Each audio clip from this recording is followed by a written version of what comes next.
Joel, welcome to Becoming Legendary. Patrick, awesome to be back. Here we are. We were talking rocks before I jumped this on, so I promised that I was going to get to one. You were like, "Hey, stop talking. We got to talk about rocks on the podcast." But I'm going to get to one listener question, and then we'll get back to rock conversation because that's the stuff that really excites me. All right. So the question is from Abby, Patrick and Joel, Patrick/Joel. With you both living in places that experience winter, do you have any winter traditions? That's a good question. Yeah. Do you?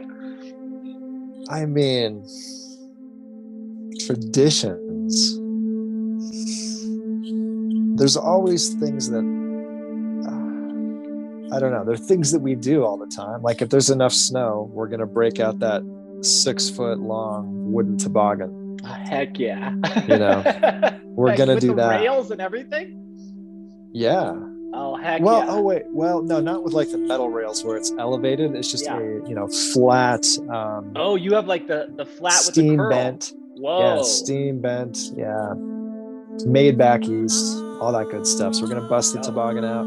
We're going to, every year I will take some snow and I will bring it in and put it on some of my plants. I have this one cactus that I grew from seed that I've just ignored and abused, and it just continues to thrive-ish. It's not dying. It's doing well. It's gosh, it must be 17 years old by now. And so I will always grab some snow and I do love that. But so far as like grand traditions, I mean, I do nothing for the solstice except note that it's there. That's something. Christmas is awesome. I try to do what I can to boost up the vibes there and see if I can recapture a little bit of those good feelings that go back to childhood memories, right? Yeah. So I suppose that's about it. What about you?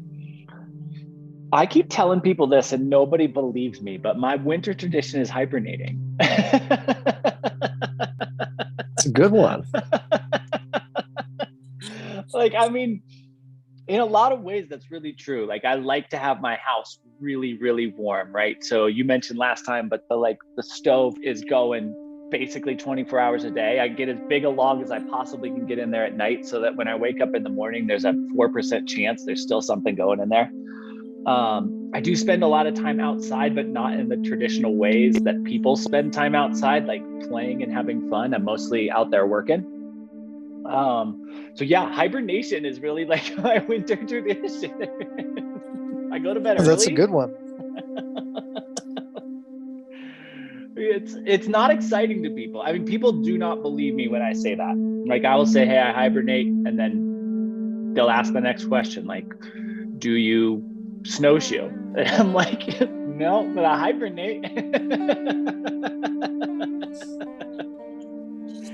Yeah, we're tropical species, so it seems weird.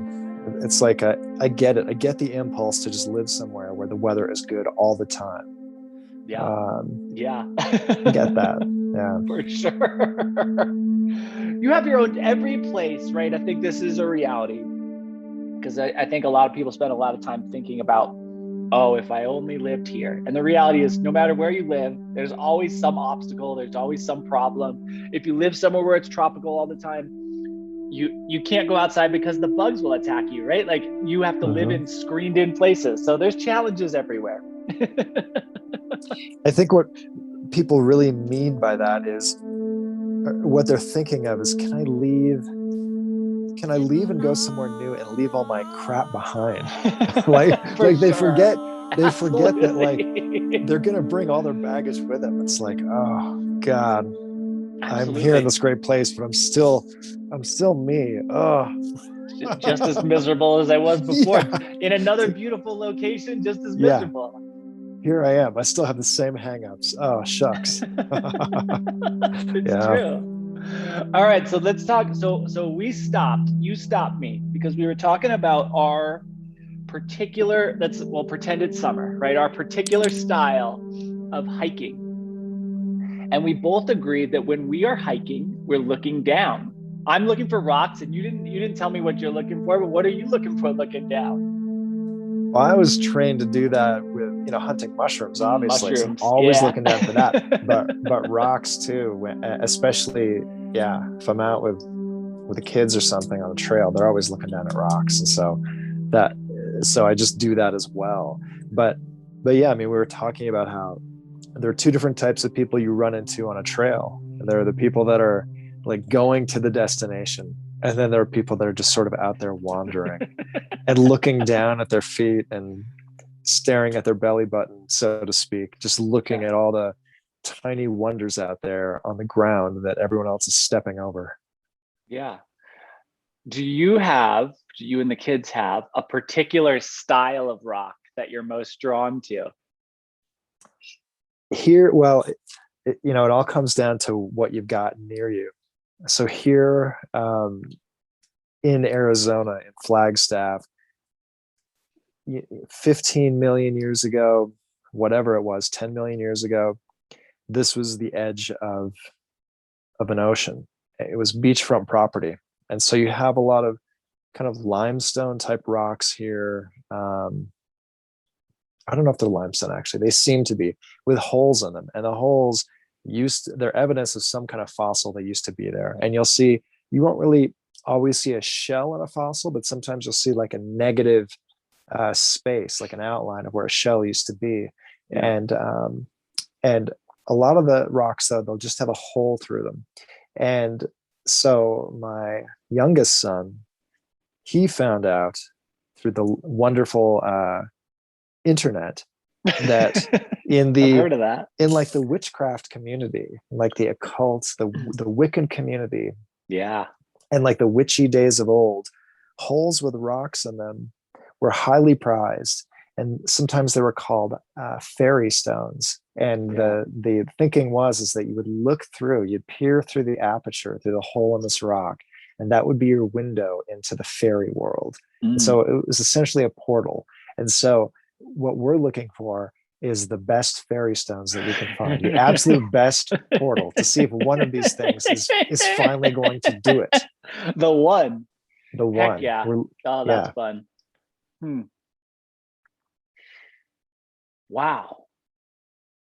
That is a very interesting. The only place I've ever found rocks with holes through them are riverbeds. So it must have something to do with water. Yeah. And they're like really perfectly round. They're like really beautiful. Is that are we talking about the same thing?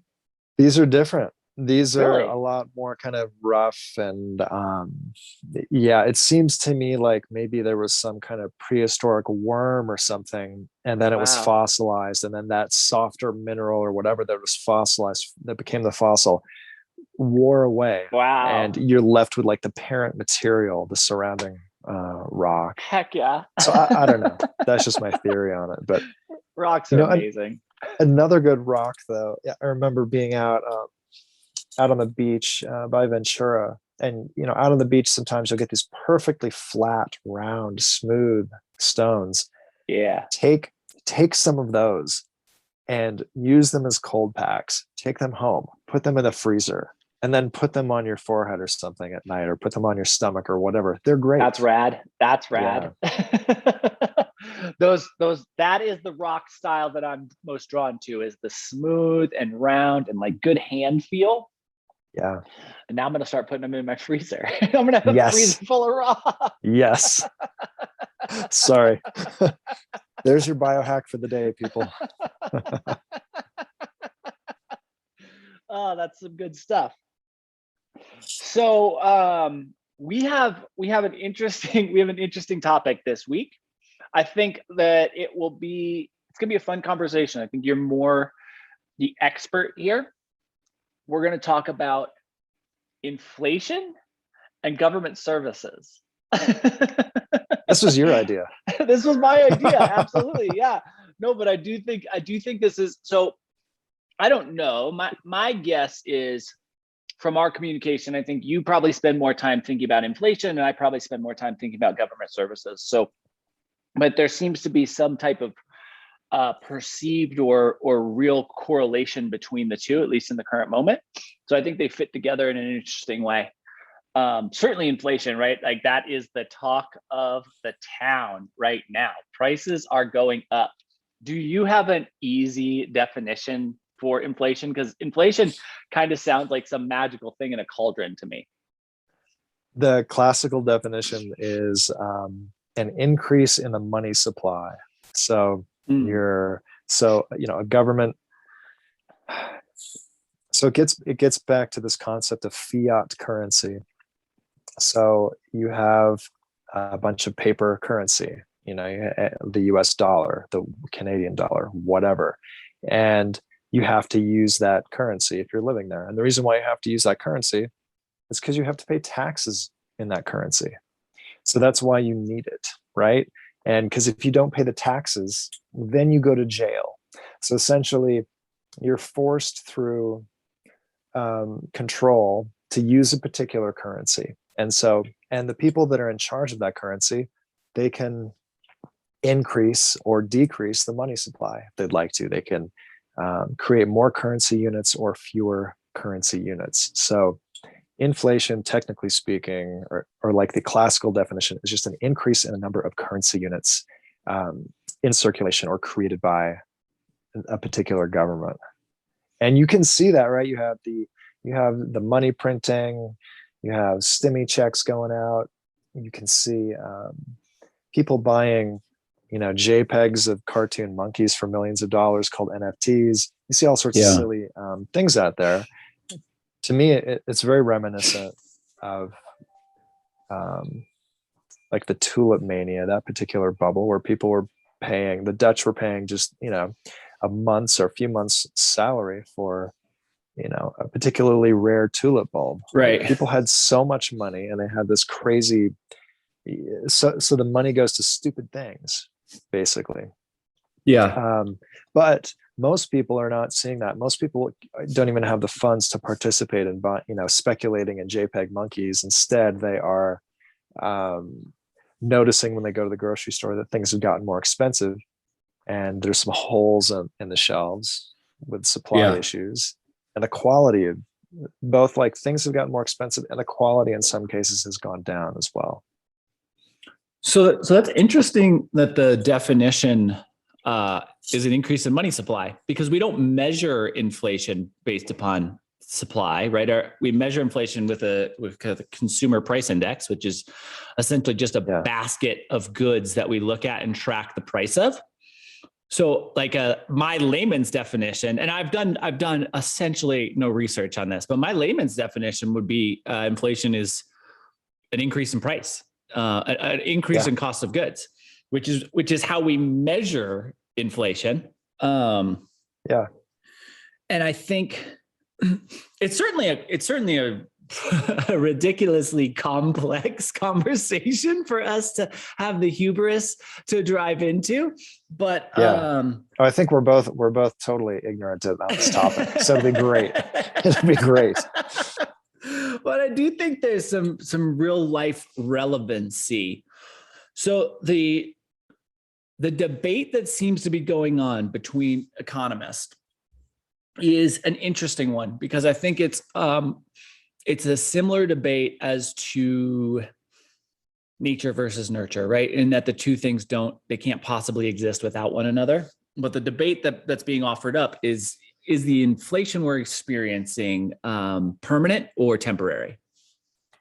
And I think that my prediction would be, why don't I not predict? What are your thoughts? Is inflation we're experiencing permanent or temporary?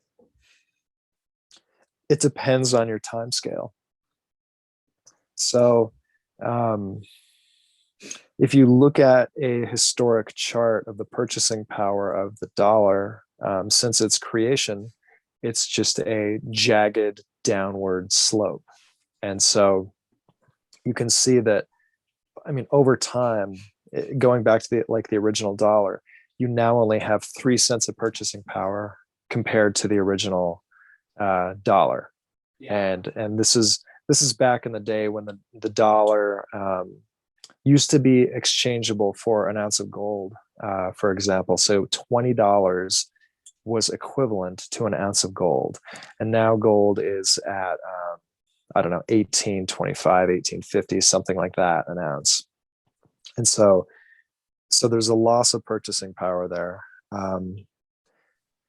Now, that being said, it's like, just to be purely ideological about this, and I can't be purely ideological about this because I'm so darn ignorant about it. Like, I'm not an economist. I don't know most of this stuff, but overall, you could say that 20 years from now, the dollar will have less purchasing power than it does now.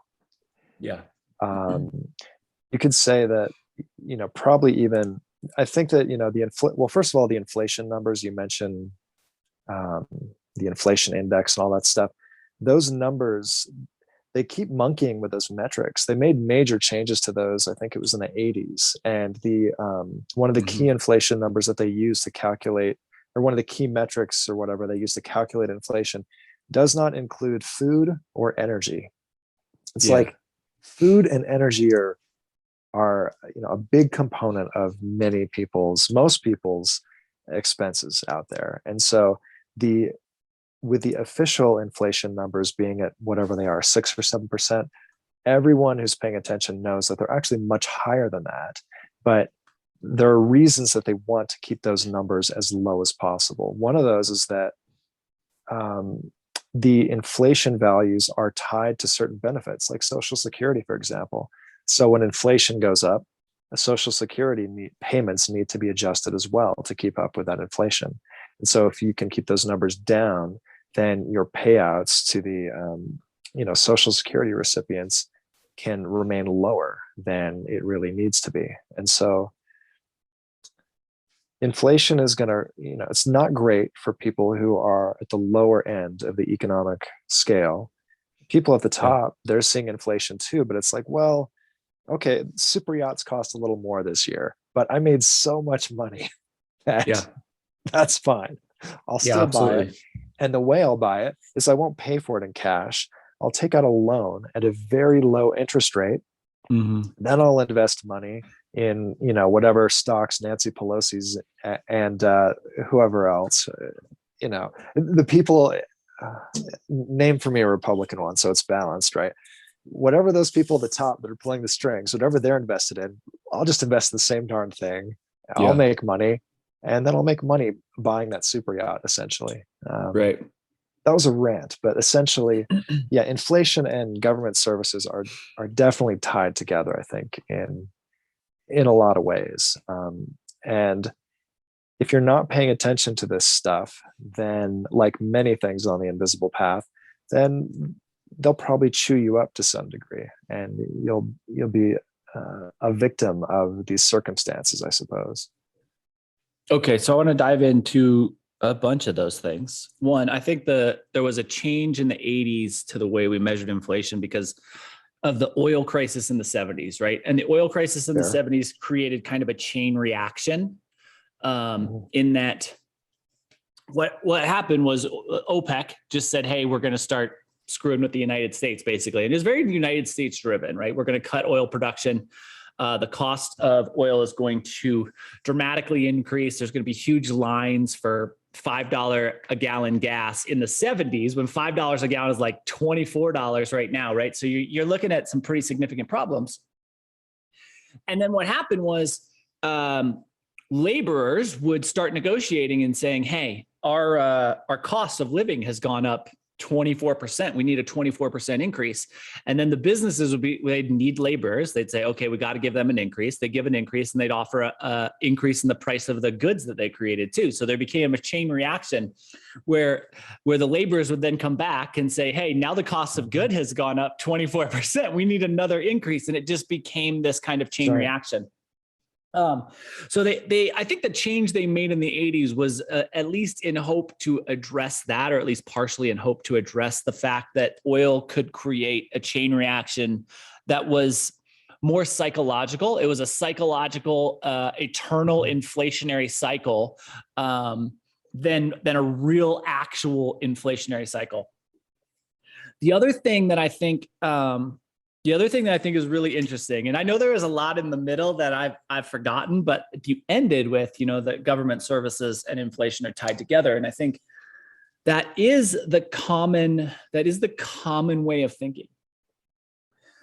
But I always go back to, if we extract and we use my rudimentary definition of a price increase being inflationary, and I look at the Postal Service as like the perfect example. The Postal Service is picked on because they lose 30% of the money that the tax revenue that's put into them, right?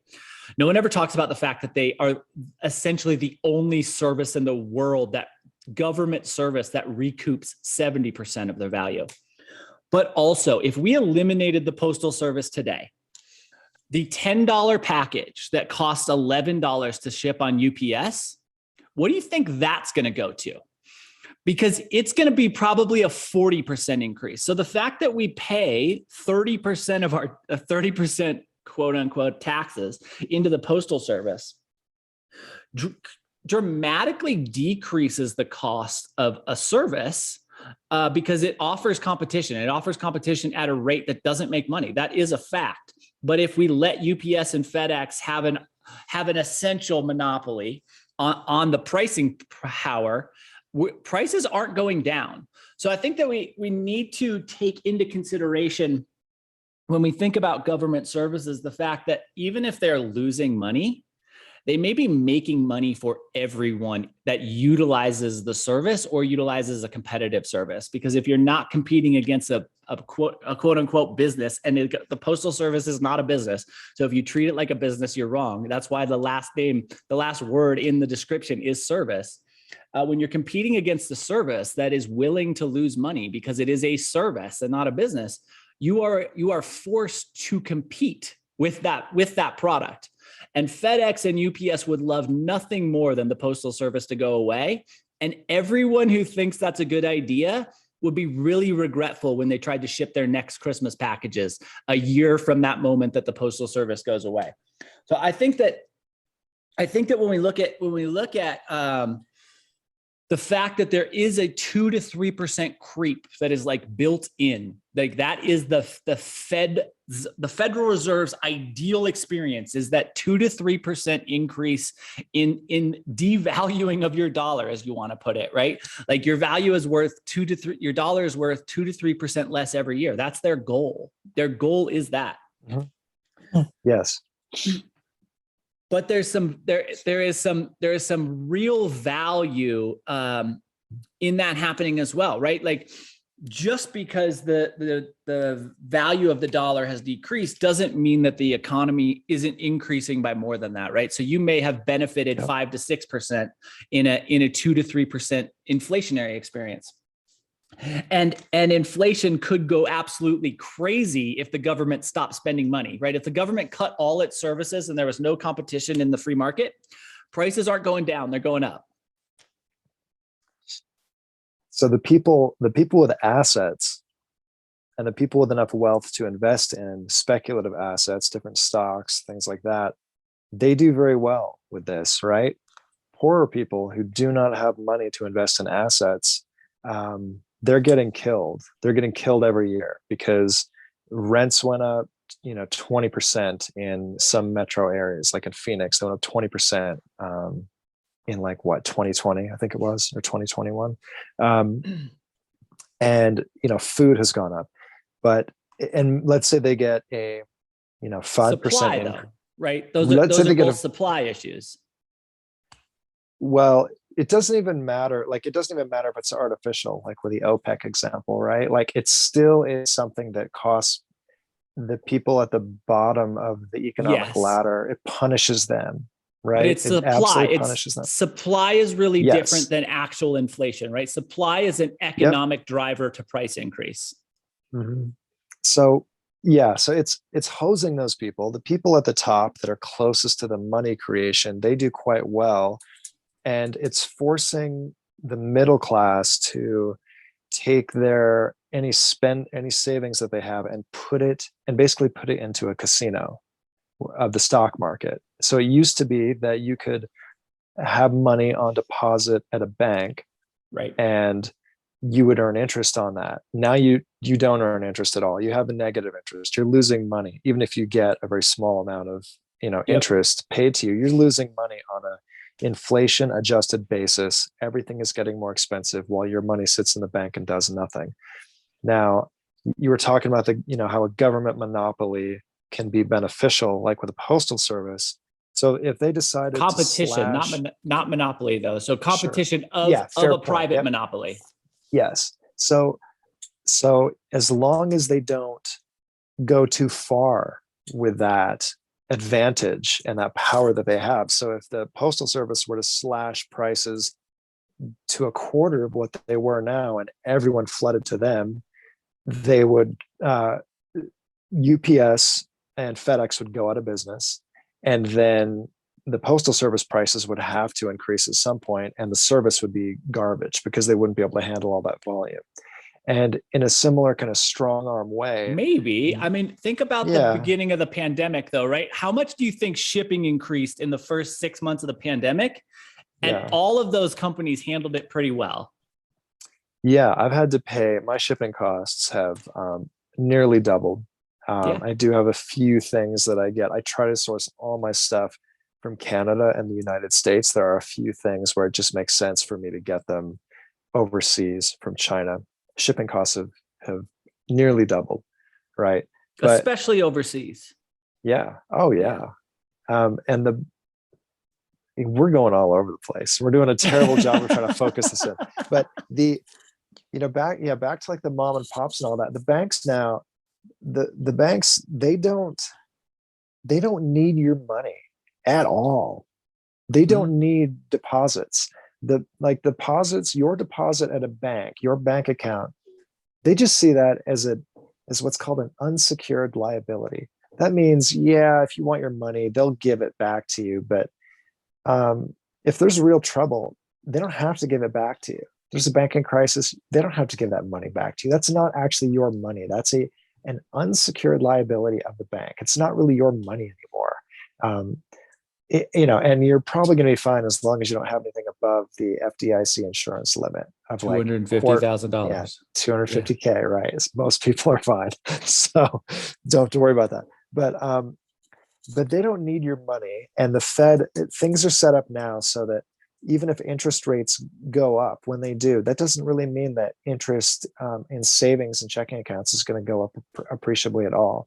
And so I think the casino is going to continue to be the place where people have to put their money. They have to, if you want to stay ahead, you're going to have to try to, do well buying stonks and hope that the market stays up. And that's really where most people are at. And funny, and I'll give you a funny inflation story, and then I'll let you rant because I've gone everywhere. So, dog food. The dog food that I normally get in cans, it's not labeled as grain-free, but it's grain-free. Doesn't have any brewer's rice in it, doesn't have any wheat in it. Well, I checked the ingredients this time when I go to pick it up. Well, sure enough, they added some wheat to it. So then I had to look and I had to find another one. This is an issue of quality, right? Some of inflation is quality going down. The real hack here is to get puppy food. Puppy food is not necessarily higher calorie, but oftentimes because of digestibility, it's not going to have grain in it. So get puppy food, or look at it at least. But it's sort of everywhere, the inflation thing. Does that mean it's going to continue to go up? I would expect maybe there's some real softness coming up. But 20 years from now, you can bet that, or maybe you can't bet, but I would imagine purchasing power will be lower for the dollar and for the euro as well, and for most fiat currencies. Yeah. I think, if things go to plan, right? If things go to plan, that is true. Yeah. That the other side of that coin is that if things go to plan, people are being paid more. Now, people aren't being paid more because what's happening is all of the rewards are being returned to the upper echelon, right? So you can look at this dramatic divergence between what CEOs are getting paid and workers are getting paid. And that is essentially the problem, right? We are rewarding the people at the top and not rewarding anyone else within the economy. And until that's fixed, none of the old history of how things works out, because it doesn't work out anymore if 99% of the population receive no benefits for the growth and boom of the economy. The top 10 richest men in the United States doubled their wealth in the last 2.5 years during the pandemic. That's a pretty good sized problem, because I bet not many people listening to this experienced a doubling of their wealth over the last 2.5 years. And if you did, that's freaking rad, right? You did some really cool things, but the likelihood is 99% or more of our listenership did not experience that situation. But hopefully it's higher than that, because we're trying to become legendary. So be better, people. Work at it. If you doubled your wealth in the last 2.5 years, let us know. You probably bought into NFTs, right? Like if you did double your wealth, the likelihood is it didn't happen in a traditional way. It didn't happen through the American dream. It happened through a lottery. Ford stock. Yeah, there you go. Tesla stock. Ford outperformed Tesla over the last year significantly. Dang, amazing. Yeah. And Ford actually by March will be matching Tesla's electric car production with their Lightning truck, 250,000 cars a year. Amazing. And Tesla really letting us down on the Cybertruck, because the factory that they're supposed to produce from still isn't even finished. So I think that the Cybertruck looks so apocalyptic that I think we haven't gotten there yet. The first Cybertruck has to roll off of the assembly line at a time when we all recognize, like, this is aesthetically, like, the creepiness of that vehicle matches the times we're living in, and it hasn't gotten there yet. Like, the shelves are still not bare enough. And there still isn't enough just like random chaos in the streets. So shoot, I you wish don't want the that Cybertruck to ever come out.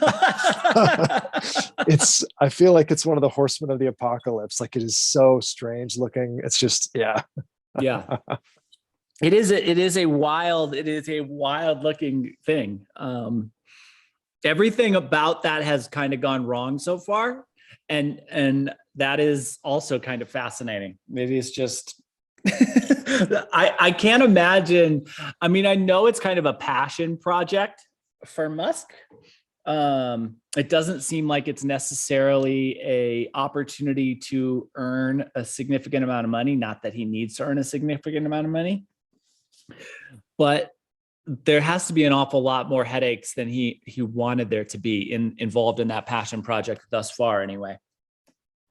So I want to circle back to, because I think there's some interesting components of the inherent inflation, which we have built into the system, right? Which is systemic inflation that is expected. It is desired, right? The Federal Reserve has a desire for 2 to 3% inflation a year, and that is what they target. We're experiencing significant inflation in the moment. And I think that it's creating this conversation around what inflation is. And politicians are using it to say that government spending and inflation are inherently tied together. And the reality is, right, so you hear about this $10 trillion infrastructure bill that we couldn't pass because we're in such this acute inflationary experience. The inflation we're experiencing right now has nothing to do with government spending, right? It is 0%. We have the highest inflation ever the highest inflation in 29 years in Germany, the highest inflation in 26 years in China, and those have nothing to do with government spending or with United States government spending. So this is a epidemic problem, a global pandemic problem, right? There's a supply shortage on many different things. 20% of of the acute inflation that we're experiencing today in the United States in our CPI, right, in our consumer goods basket that we use to measure price increase, is car related. And a significant portion of that, like both used cars and new cars have significant supply shortage. That supply shortage is stemming from microchip processors that we now need to have in cars, of course, not being available. And that has dripped into rental car prices. And rental car prices are part of the consumer price index. And those are up like 400%, sometimes 800% from what they should be, because rental car facilities can't buy cars, right? So when they lose a car, they can't replace it. And that is part of the reality of the experience that we're in, that there is just significant supply chain issues that are impacting the way that we're able to access things, right? The grocery store having bare shelves, which is absolutely wild, but also true. And like you said, may not be as bad as it possibly could be, right? It doesn't look like the horrific images you might see from communist Russia, right? Right before the fall, where you'd be able to buy rotten meat one day a week, maybe if you were lucky and waited at an 8-hour line. It's not there yet. But I think the fact that it is happening in what we view and what we pride ourselves on is such this open free market economy, right? The fact that we are having empty shelves is the ultimate indicator of how deeply tied this acute inflation is to supply shortage.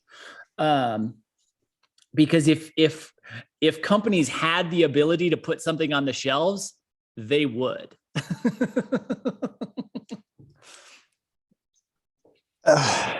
Yes, they would. Well, yeah, it is really hard, like you say, to tease out what's going to be sticking around, what's real and what isn't. There are a lot of stores that are reducing their hours right now. Some of this is because of people out sick right now. Yep. With the numbers cranking higher, cases cranking higher for sickness. But some of this happened before that as well, where you had people that just made a bunch of money and they're like, well, I'm done. I don't need to work anymore. Yeah. Younger people, some people did really well in crypto and whatever. And so those people are done. They're no longer going to produce anything for society until they're forced to again, because they run out of cash. And so that I see that, like I see these store hours for some places being reduced. That's an interesting thing. It seems like people are so lonely and isolated and depressed and they feel done, right? There's like a national mental health crisis, it seems like, and people are just done. And if they can just hang out and find a way to like just collect some benefits, cobble together a couple gigs and just hang out and watch Netflix, they're going to do that. Netflix just increased their prices, by the way, US and Canada. There you go. Inflation. There you go. So, inflation in a lot of ways is, like you had said before, is a psychological thing, right? And can be, for sure. It is a like government money is a fiat. It's a confidence game. What's a confidence game? It's something that con men play, and eventually those systems do fail. Historically there have been 4,800 paper currencies, and they all fail, and they all go back to the same thing, which is gold, which is interesting. But what's interesting about it, I just heard about this idea from, I can't remember who, but this is fascinating. It's the idea, it gets back to inflation and the confidence game and social media, and how this is the first time that we're experiencing an inflationary period. And this time it's global, because all currencies are printing and inflating at the same time. But it's the first time we've done this where you have social media, and this is the example given that I heard is so fascinating, which is what happens when you finally have a $20 Big Mac, right? What happens when that goes down? And let's say TikTok, TikTok is owned by China. Let's say it happens organically, or it happens through governments paying influencers to do this. What happens when the idea of the $20 Big Mac goes viral and people start posting about it, and a younger generation maybe wakes up to the idea that the money that they're making is losing value fairly quickly, and so they should convert it into hard assets as soon as they get it. What that does is that speeds up that velocity of money. It speeds up people they want to get rid of it as soon as they can. And that's a period, that's an inflection point. You don't know when that'll happen, but that's an inflection point where things can move really quickly, to a point where people just want to unload that cash as soon as they get it into something real, because they've lost confidence in the money. And so a lot of the role of the Federal Reserve and all that appears to be just instilling confidence in the whole system, and it's fine. Things are okay. Don't worry about it. It seems like they are. Like, things can continue along this path, and debts can increase, and things can remain stable for way longer than I think a lot of people can anticipate. So it's probably fine keeping a lot of your chips in the casino, but eventually, all the people holding cash and holding things that are priced in dollars, for example, they're the bag holders. So, like the Venezuelan stock market, that did really well. It outperformed all other stock markets 3 years in a row, right? Well, they're like, what is it, like $20 million bills and stuff like that. Like, you can go on eBay and buy like a $10 million Bolivar bill, right? You can buy $100 trillion Zimbabwe dollar on eBay. Mm-hmm. It'll cost you more than it used to be worth, right? It'll cost you $20 or $100 to buy $100 trillion note. It's a piece of paper that's worthless. You can't spend it anywhere. But now it's worth more than it ever was in circulation as a collectible, because it's a symbol of like how nutty things can go. Yeah. And things can definitely go that way. I think that, and I have zero knowledge of this, but I would be willing to put a fat stack of $100 bills down that every single time that has happened, corruption has been dramatically involved in the process. Oh, totally.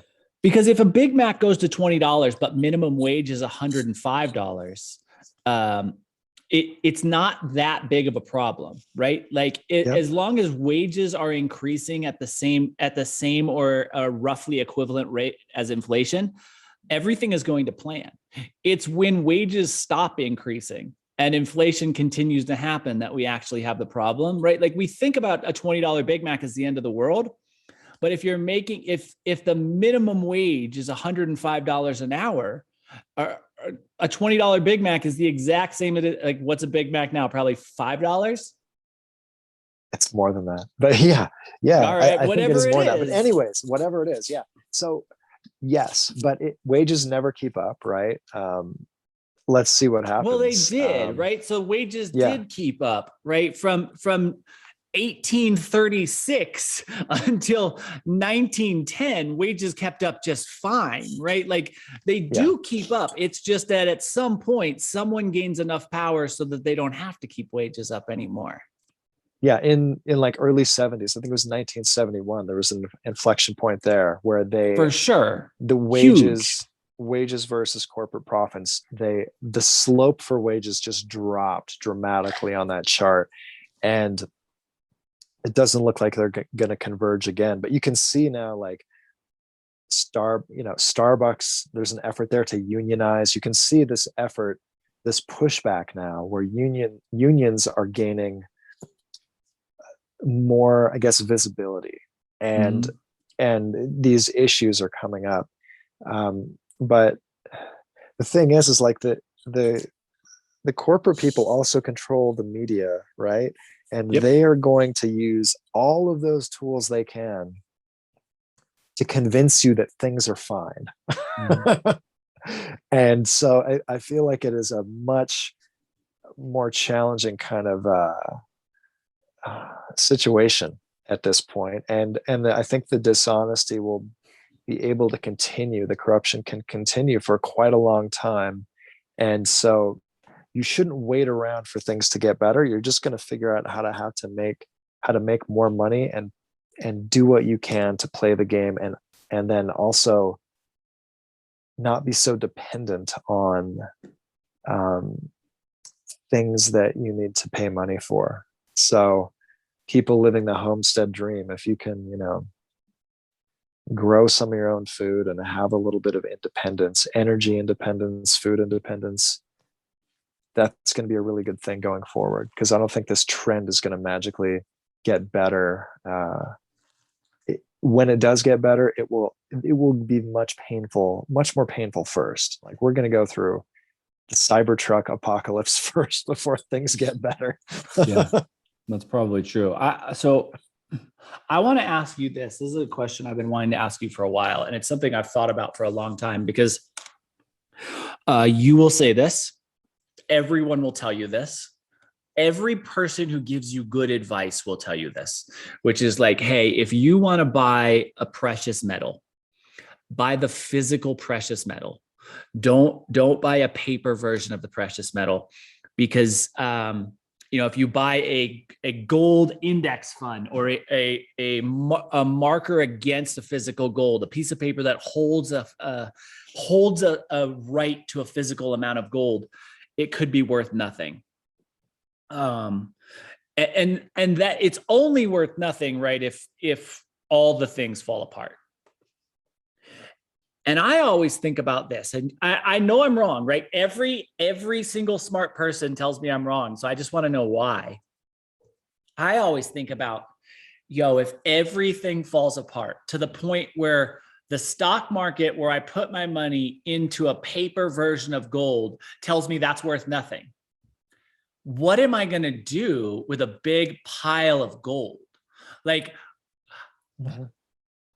it seems like problems are so big at that point that it doesn't really matter if I have shiny metal. Like, I'm probably most worried about water because water is probably a significant problem for most people.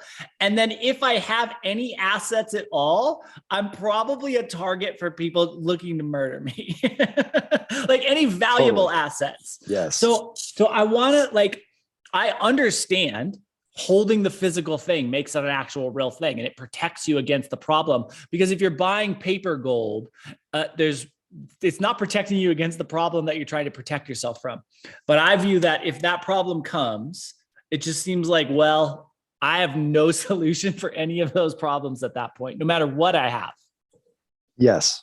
So that, that gets back to the whole hyperinflation thing and massive depression and what do you do there? So there are times.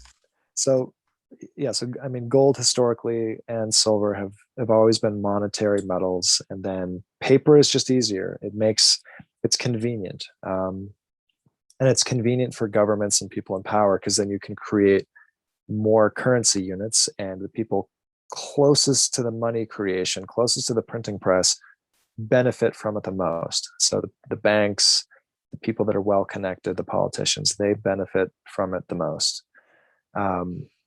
That sounds like it's true with a lot of things.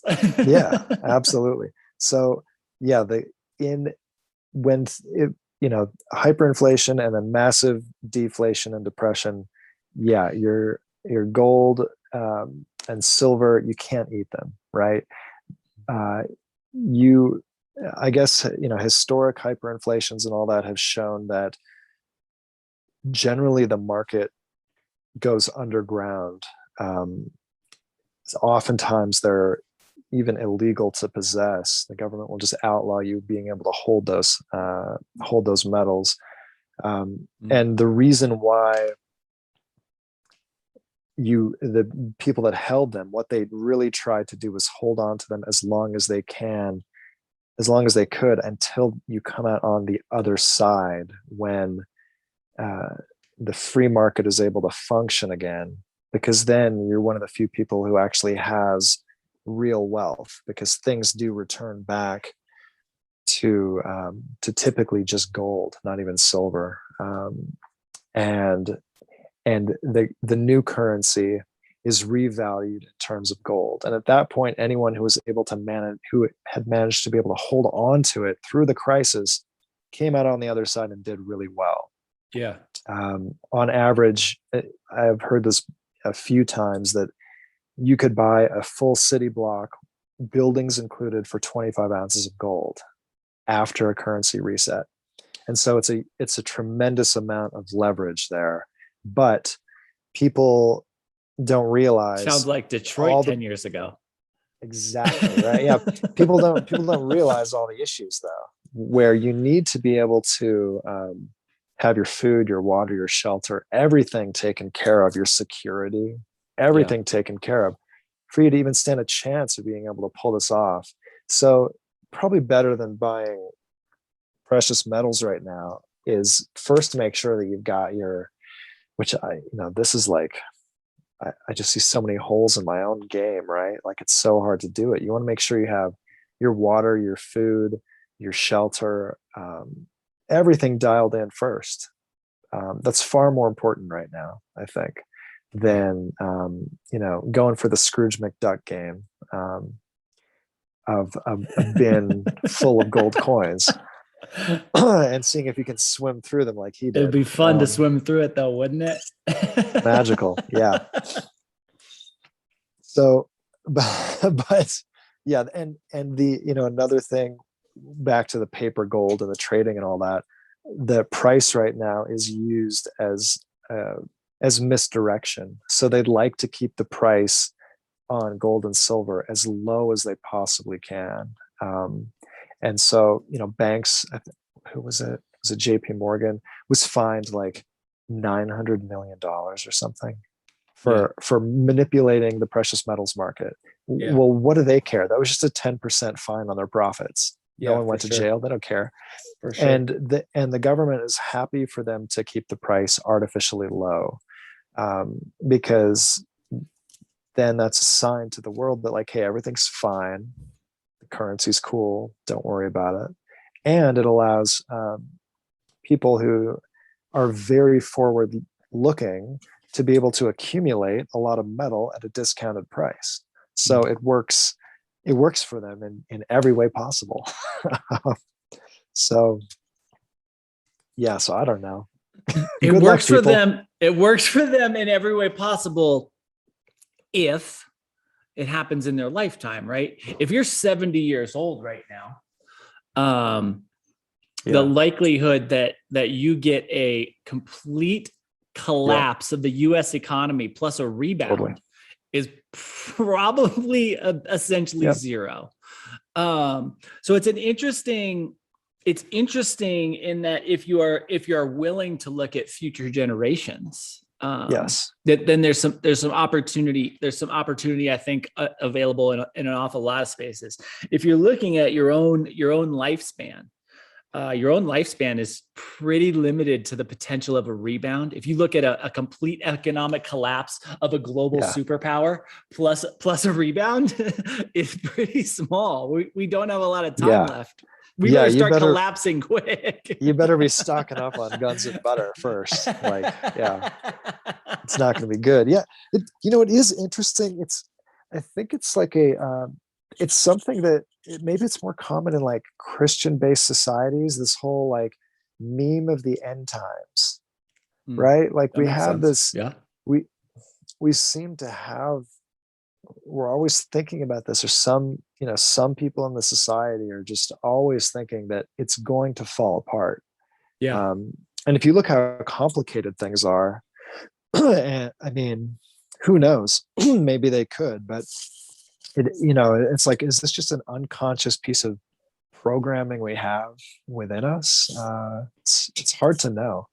Yeah, it is. It's a real fascinating thought experiment of what things would look like if the bottom dropped out, right? If the US, I mean, the thing about the US dollar is that it is so tied globally to every other currency is essentially measured against it.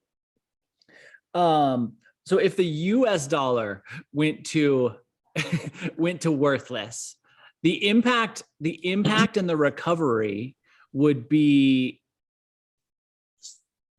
I think, never before experienced, right? It would be a problem on a global perspective that has never before been seen. And I think the reality is the creation of the euro, like there are economic monetary policy decisions being made in places outside the United States to start to distance themselves from what is going on here. So other places in the world are recognizing that we aren't doing the best possible job, and they are starting to look to a potential future of when the US dollar does collapse. I think that I think it'll be a fascinating time to live through, and in many ways, like the fascinating time we're living through right now. What up, kitty cat? This one never wants to get in my lap either. Now he's decided to do it. Heck yeah. Yeah. So yeah, I mean, the dollar as the reserve currency. This is, this has to do with,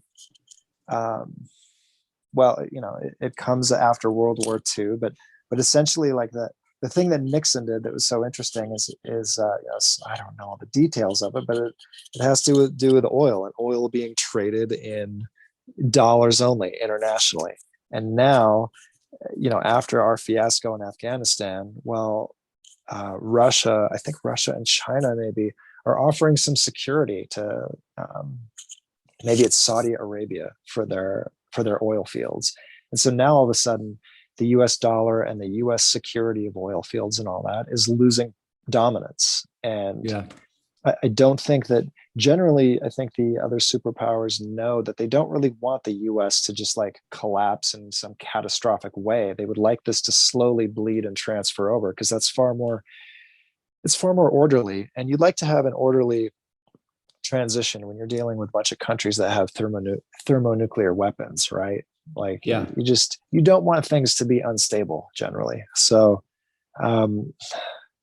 but eventually, we don't know when that's going to happen, but eventually US citizens are going to be the bag holders for a lot, because there is so much debt in our system. And you better believe that the people in power are going to make sure that it's the little people that get hosed with all this. And so, that's why there's people are looking for alternatives. People are looking for what has worked in the past, and looking at how is it that history has played this out in prior regimes, and what are we likely to see here.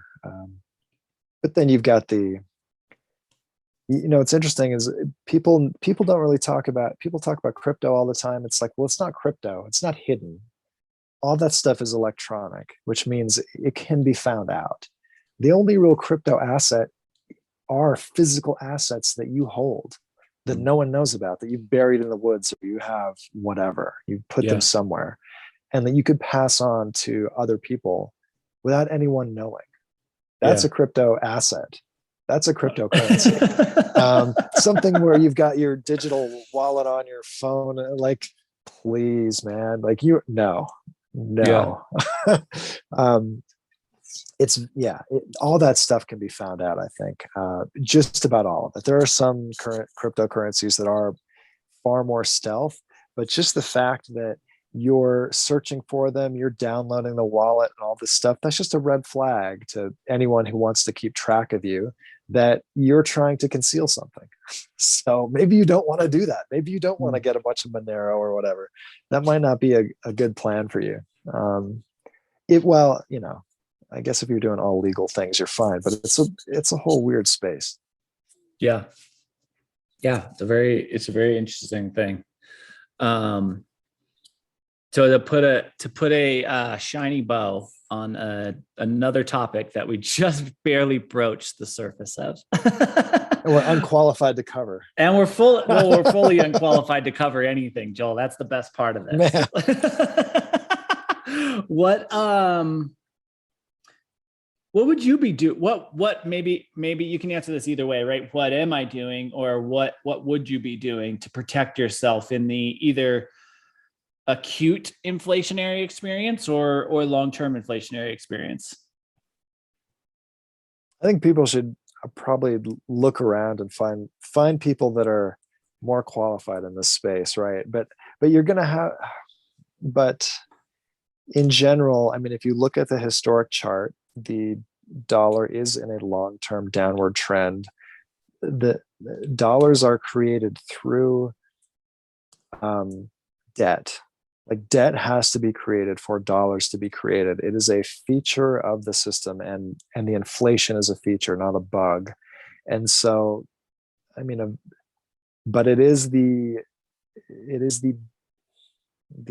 I guess most desirable of all the paper currencies out there. So many other currencies are probably going to have real issues before the dollar does. I think that in the short and medium term, it's going to be fine.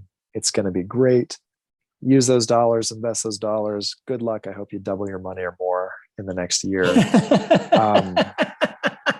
But you look at, like, it is interesting how everything now is a digital ledger, and people are used to the virtual, and there's something very foreign about holding an old silver dollar in your hand, recognizing, okay, that thing is worth $25 or something. It's very foreign to people. Yeah. And so do some research on it if this is the first time you've heard about this, because it could be important going forward. I mean, you look at just how crazy things have gotten. I don't know, the historic precedents would indicate that you might want to have some kind of hard assets that isn't someone else's liability. If you hold cash in the bank, someone else is dealing with that. They got to give it back to you. But if you just have a hard asset, whether that's your hard asset might be a big Berkey water filter. That's a hell of an asset, actually, because you can filter. You can go to a creek and get clean water out of that thing. Yeah, for perfectly sure. filtered. That's a hell of an asset. Hard assets are so undervalued right now, that, and just being a contrarian, that's just what I think people might just want to pay attention to, and learn more about. It is certainly, I think, some little corner of the invisible path, because, like it or not, you exchange your life, you exchange your time for money so that you can get goods in this world. And so they stopped teaching about gold at like colleges and universities in the finance department. Why did they do that? That's an interesting thing. They don't want people to know about this. There might be a reason why. So, but YouTube is there. They've taken the place.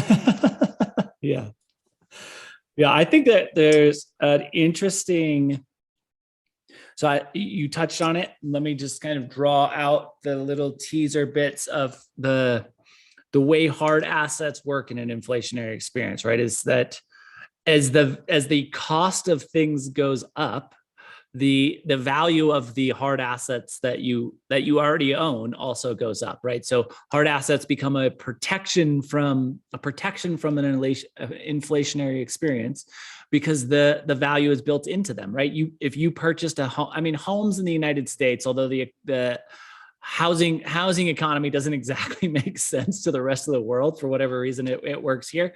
If you purchased a home in 1970 and you paid $60,000, you have made a significant amount of money off of that asset, right? And that is because of the inflation within the housing market, because of the increase of the cost in the housing market, and hard assets tend to act that way. in inflationary experiences. Not all hard assets, right? If you bought a MacBook in 2017, well, you've lost money on that. Electronics don't tend to follow the same pattern, but there are things that do. So you can look at inflation as your friend. If you look at buying something in the current moment and recognizing that in whatever 20 years you're going to be able to sell your water filter for 3 times as much as you bought it for, that might be, you might want to fill up a garage full of water filters. I don't know. What kind of crazy advice is this we're giving?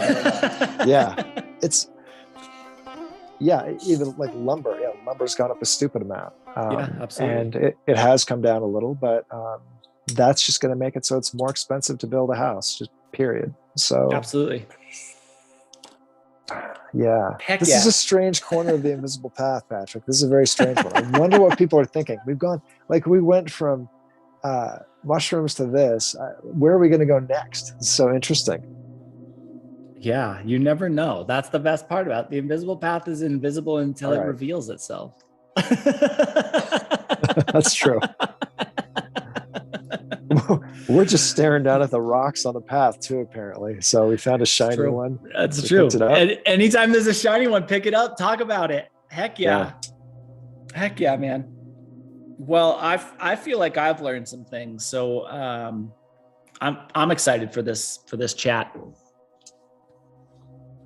Yeah, thank you. It's been good. We'll be back in 10 days unless I screw up.